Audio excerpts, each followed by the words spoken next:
আসসালামু আলাইকুম প্রিয় ফেসবুক বন্ধুরা।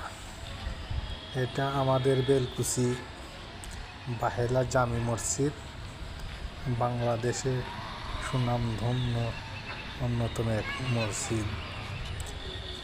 এই মসজিদটা করেছেন আমাদের বেলকুচির দানশীল ব্যক্তি হাজি মোহাম্মদ আলী সরকার।